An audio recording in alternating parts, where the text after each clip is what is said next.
Hi, I'm Brian Mullin, and this is Force the Line. Now, 1 year ago today, there was no doubt in my mind that this is a model of the world in which we live.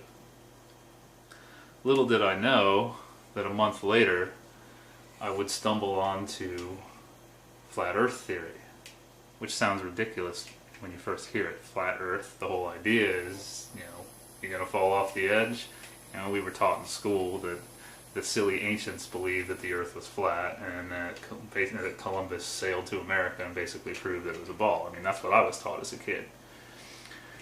And so I started seeing these flat Earth videos popping up constantly on YouTube, and started seeing some chat about it on the internet. And I just started thinking to myself, this is ridiculous. I was always a huge nerd when I was a kid. I watched all the Star Treks, Next Generation, Deep Space Nine, Voyager, all that stuff. Loved Star Wars. Played a ton of video games. Star Wars X-Wing is still one of my all-time favorite video games. And so the idea that there's that we're not a spinning ball in space, kind of really threw me off. There's no planets out there. It's not what we think it is. I'm just like, this is ridiculous. I'm going to prove this wrong. So I set out to do so. One of the things that caught my attention about flat Earth theory was that we can see things much farther away than we should be able to if the surface of the Earth is curved, based on a curvature or a circumference of 25,000 miles. So, first thing I did, I got some binoculars. I drove over to Cape Canaveral, because I live very close there, just to bring some irony into it as well. And I started to lay down on the beach and look at things that were 6-7 miles away to the north. I looked at the port of Canaveral, at the beach that juts out a little bit from the beach south of it, and I could see it. I could see the waves washing up on it, and based on a sphere with a circumference of 25,000 miles, that shouldn't be possible. I found the Flat Earth community. A man named Michael Conke came up with this chart. Very good chart. So this is a great contribution to the world, in my opinion, to get an idea of how much drop there should be from level view. Okay? To help you visualize what this is saying is, if you were to draw in AutoCAD or any other drafting software, MicroStation or anything else, a circle with a radius of 3,959 miles, and then draw a line tangent to that circle, at every mile from that tangent point you should see so much drop. Now that tangent line is assuming that your view is level. When you look out over a surface of water, your view is level. I think it's level. Right? People argue that when you're looking at things in the distance, you're actually looking down, and that this isn't right. But I think my view's level. When I'm standing here upright and looking out, I think my view is pretty much level. And I see things across a body of water. I don't think I'm looking down at them. But the real proof for me came when I went to Lake Apopka in Florida, the second largest lake in Florida.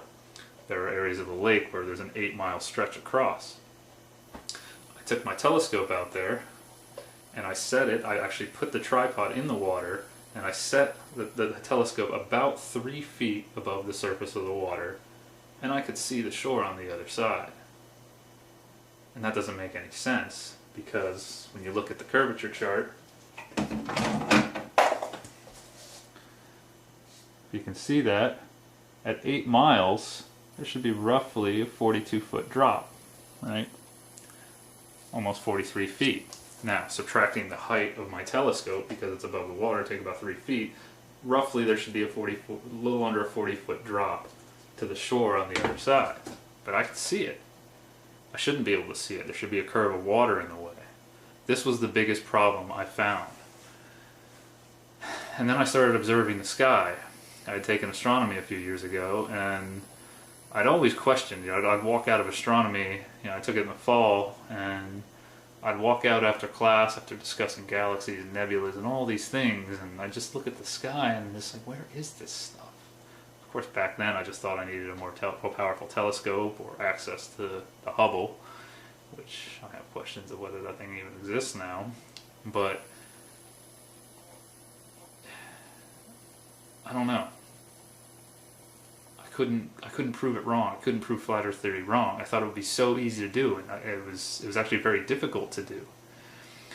And I became so obsessed with this that I actually started my own series on YouTube called Balls Out Physics. And the whole purpose of the series was to put the ball model to the test, to really throw the questions out there and to get some feedback from people. I made some errors in my videos, and I have to go back and correct those errors. In the words of the great John F. Kennedy, an error does not become a mistake until we refuse to correct it. So I will correct some of those errors. However, I don't think that anything I've done in my videos is absolutely wrong. I just need to fix some things. But anyway, my last video was released at the end of September. I released it at the end of September. And then I did a radio interview on flat Earth and other hot potatoes. And I was going to keep going with my series, but then, well, I had a wrench thrown in my gears. A very wise retired surveyor of 32 years contacted me at work. He saw my videos and figured out where I worked and gave me a call. And we discussed an experiment that he deemed the plumbicular experiment, about using lasers, and came up with a way that we could actually try to measure the curvature to prove this. And then shortly after that, he sent me a link to the Rectilinieator documentary, which is actually the backbone of concave Earth theory. Concave Earth basically is the theory that we do live in a sphere. In a sphere. We're on the inside of the sphere, and that the Earth curves up away from us. And we just can't see the curve because of an optical illusion. I looked into this some too. And right now, I'm not going to say that the Earth is a convex sphere, which is this model, that the Earth is flat, or that the Earth is concave. At the moment, I really don't know. The only thing I do know is that I can see things farther away that I should be able to. And observing the celestial bodies with my telescope and watching the sun and the moon, I'm having a really tough time believing that they're that far away. You know, the sun and the moon move through the same path in the sky. Without being told that the sun is 93 million miles away and that we are rotating and that's what makes it go through our sky, you could never conclude that. That's why the ancients thought that the Earth is flat and that we live in a geocentric world, meaning that everything revolves around us. Okay? Something to keep in mind. A Major League Baseball player steps up to the plate. Pitcher throws the ball, 90-mile-per-hour fastball. That batter can see that ball so well that he can hit it with his bat. And then an outfielder can tell from the sound and the sight of that ball that it's going to go over his head. So he starts running backwards. He runs backwards fast enough to jump up against the wall in the outfield and make a game-winning catch. He saw that ball leave the bat and was able to catch it. This happens all the time. Just go watch some baseball games or go watch some montage videos of amazing MLB catches on YouTube.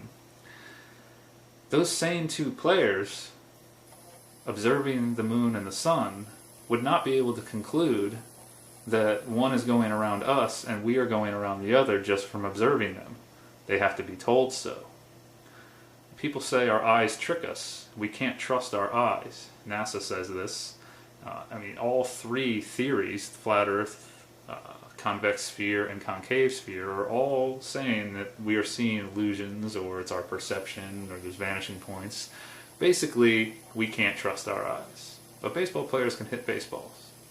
My high school physics teacher actually used to say that one of the most amazing things about this world was that an outfielder can judge where a ball is going to go and catch it. I like to think I had the greatest physics teacher ever. Some of the people that went to high school with me might agree, because he was a great teacher. Maybe we're a little biased, but he was awesome. So anyway, I saw the Rectilinieator documentary, and the experiment is very good. It seems good. It was done in the late 1800s in Naples Beach, Florida. Posted a link down below in the description. You can watch it. And so I started thinking about this. How can we do this easier? Because the experiment requires a lot of beach, and it requires the surface of water. Because the theory is that the surface of water must follow the shape of the Earth, whether it's flat, concave, or convex. Water has to contour to it. You know, if these pictures from space are real, which we don't really have any pictures for space. Another thing I should throw in there, you can look this up. All of the images we have from space are actually composites. NASA admits to this. It's no big secret that they piece these things together, which is very surprising. Why can't we just get a picture and a video of it? I don't know. But unless you want to believe that the 1990 Galileo footage is real, even though the clouds remain stationary for a full 360-degree spin. I mean, that can't be possible. But I mean, that's 24 hours. But anyway, everybody's arguing over this. Well, not everybody, but the flat Earth community, concave community. I got really into this, and I also got really turned off by it because people are starting to fight with each other over this. Human beings are fighting over their world, their home. I got kind of turned off by the flat Earth community because there's a Facebook group called Spherical vs. Flat Earth, and you know, people come in who believe that they live on a spinning ball, and they start asking questions, and they're suddenly bombarded by memes and comments that are just off the wall, kind of disrespecting the people that are asking these questions. And I'm just thinking to myself, you know, you flat earthers, you used to think you lived on a spinning ball too. Why are you attacking these people? You know, why are human beings, why are we so quick to jump on a side and fight with each other? I've never really understood that. You know, Democrats, Republicans, Giants, Cowboys, East, West, this just always happens. You know, why we don't really get anywhere when we fight with each other over things. We just end up with two sides, an endless debate. It just goes on and on and on. We never really get anywhere. We need to start working together, I think. So, anyway, our eyes cannot be trusted. That's the general consensus. We're being deceived. We cannot trust our own eyes. So, we really can't conclude that the Earth is flat, concave, or convex from cameras or telescopes or anything, right? Because everybody's just going to argue, oh, it's an illusion, light's bending, oh, this, that, this is what's happening, you're not seeing what you're really seeing, blah, blah, blah, blah. So, why don't we just measure it? I started thinking about the Rectilinieator experiment. I started thinking of easier ways to do it. Existing structures like bridge piers we could use to try to build a rectilineator type device over the surface of water and measure the distance to the water. But the more I kept thinking about it, and I'm a structural engineer, so I deal a lot with erecting structures and how much it costs and blah blah blah. I just couldn't come up with a cheap way to do this. And then for some reason about a week ago I was tying my shoes getting ready for work, and it hit me.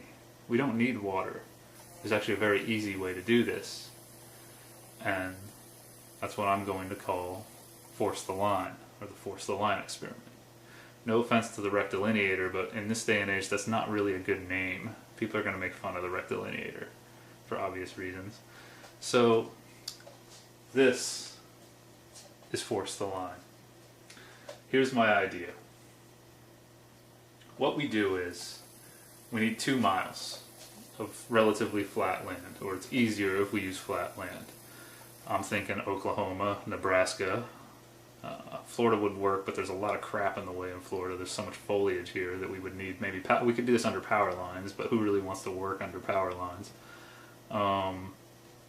So here's what we do. we set posts over a 2-mile stretch of land. What I've got here are my posts, okay? 10 feet on center. Here's your first post, second post at 10 feet, third post at 20 feet, all the way down to 2 miles, 2 miles away. Here's your last post at 10,560 feet, or 2 miles, and your second to last post at 10,550 feet, okay? Got my break line in here to show that the distance between these two posts is 10,530 feet. You see what I've drawn here, okay? Now the idea is everything is based off the first two posts, okay? What we do, we set the posts in a straight line. Very, very easy to do. Contractors can definitely do this. And then between the very first two posts, we construct a beam between the two and level that beam, okay? We level this beam, okay? Make it level. This is typically how beams are constructed. You always level them out unless there's a roof slope or something. But for a floor beam or something, you would always level it. Anyway, so this point right here is this point on the Earth if we live on a convex sphere, okay? Meaning that when this beam is leveled, there is an imaginary line perpendicular to the center of gravity of the Earth, extending this to the center of the Earth. And then we do the same thing all the way to the end. We level each one of these beams all the way for 2 miles, okay? So every time you level one of these beams, it should be extending, it should be perpendicular to a line extending to the center of the gravity of the Earth. So over 2 miles, those beams will actually follow the curve. They have to. If a level works, the only way it can really work is on a sphere is if it works with the center of gravity. Okay? Then what we do is we use a rectilinieator type device below it to force the line. This very first beam we construct right here is perfectly parallel, or as close as we can get to perfectly parallel to this beam. It's leveled too. We level that beam, okay? But then for all of the rest of the beams on the forced line, as I'm calling it, we use a connection here. It forces this beam, it forces a right angle connection to the first beam, okay? So, say this is our first beam is leveled, okay? It's leveled out. The next beam that comes in, we use some precision machine work, like a CNC machine or something similar, to create a connection that forces a right angle connection to that first beam, okay? So now, this second beam is not actually level. You wouldn't be able to tell from the naked eye, and if you put a level on it, it would probably still show that it's level because our levels are not that accurate.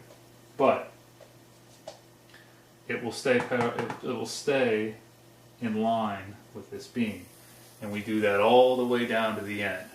Now, we can just use a rectilinieator type device. We don't have to build these beams. We don't need 1,057 of these beams on the bottom, because they're going to be expensive to make a right angle connection like this. You see I've got 90 degrees at all 4 corners. We can just leapfrog it and just mark the columns or the posts as we go until we get the line. Now if the Earth is a sphere with a circumference of 25,000 miles, then over 2 miles we should see from this point to this point a drop of roughly 32 inches. You can draw this in AutoCAD and prove it. This is what it has to be if the circumference of our world is 32 inches, or 25,000 miles. Okay? So, we go all the way down to the end. And this last post, we should have 32 inches between these two lines. Okay? Because over here we started at 64 to give ourselves ample space. And at the end, there should be 32 inches, roughly. It's not going to be exact. You know, there'll be some error, but there's enough there's so much drop that any small errors and plumbness of these columns and everything shouldn't affect it too much. This could be 30 inches, whatever. Now in the rectilinieator experiment, they showed that the Earth curved up roughly 30 inches. That the concave sphere, it has the same circumference as the convex sphere. Now that experiment was done 118 years ago, and nobody's done anything else like this since then. In fact, I find it funny that we don't have anything like this in the world. We have nothing that shows our curvature. Imagine how cool it would be to build something like this and leave it in place.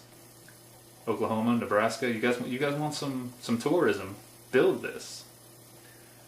Okay? Imagine driving in a dark sky area at night, and maybe they put some low lights, some lights that run down the line on this thing, and drive next to it, put a path next to it, or ride a bike or something. And as you're traveling, you can watch the curvature happen right before your eyes. You can watch these two lines converge. They will both appear to be lines to you, but one of them's actually a line and the other one's curving. Why don't we have this? Disney, I'm looking at you. Now you might argue, oh, it's just, nobody's going to spend money on that. It's just a waste of money to do something like that. We have pictures from space that show it's a ball. There's no point. Well, those pictures from space cannot calculate this curvature. They cannot prove the curvature. And on top of that, a few years ago, the United States federal government spent $800,000 on studying the benefits of snail sex. Seriously. Now, I'm all for studying our world, but I'm more interested as a tax-paying citizen in the curvature of my world than I am in snail sex. Snails, I ride my bike a lot. I'm out in the woods a lot. I see snails every now and then. They look like they're doing okay. I don't think we need to study their sexual habits. Well, we can study their sexual habits after we are proven that we live on this ball. I want to see this. I want this to happen so that I can rest easier at night and know that I'm not being lied to. So, let's force the line. I ran some rough numbers, and if we assume that all these members are 10 feet long, forgetting the rectilineator, just the top line and the posts, let's assume they're all 10 feet long, and that they're all structural steel, and they weigh 10 pounds per foot.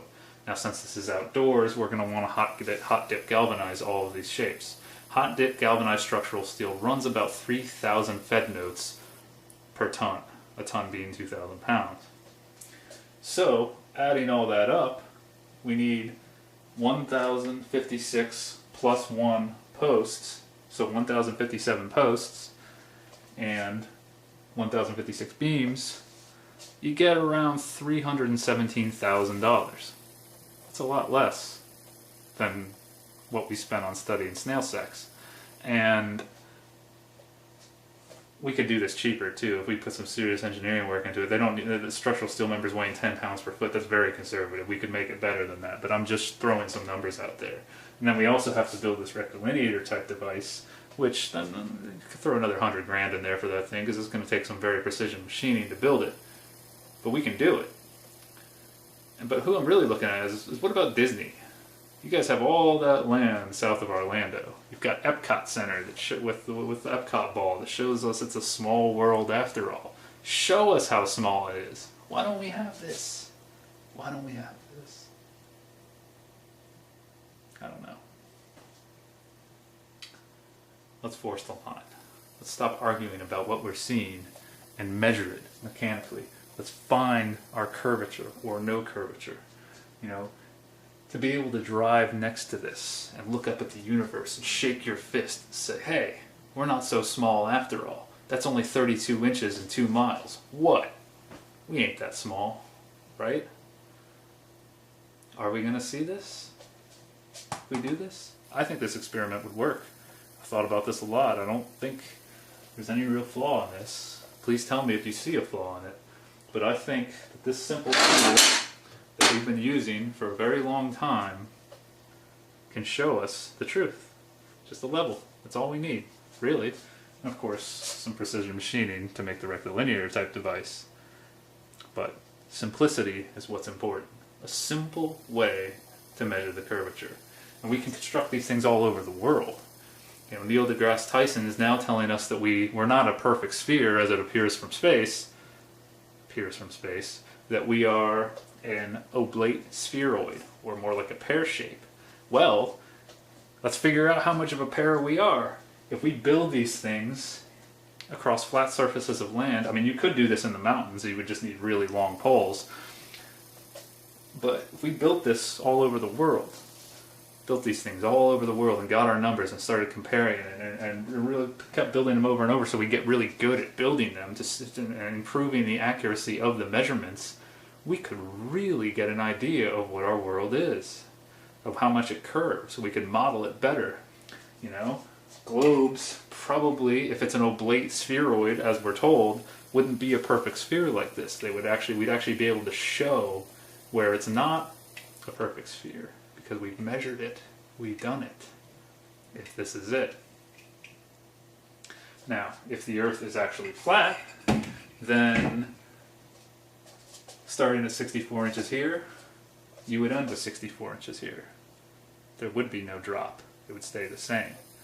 If the Earth is concave, then you would actually end up with 64 inches plus 32 inches. The blue line would be up here somewhere, because it would show a curve up.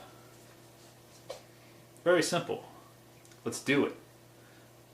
These governments around the world are just taking money from us and doing all kinds of things. You know, whether that money that was used to study snail sex really went to study snail sex, I have my doubts. Who knows? I work in the public sector, and I've seen enormous amounts of embezzlements and wastes of money, and it's just incredible to me. So, let's spend the money on something that would prove to us the world we live in, and I think this would actually bring humanity together pretty well. Every country could show off our curve. You know, curves so much in China, it curves this much here. How cool would that be? Disney, build this. Peace.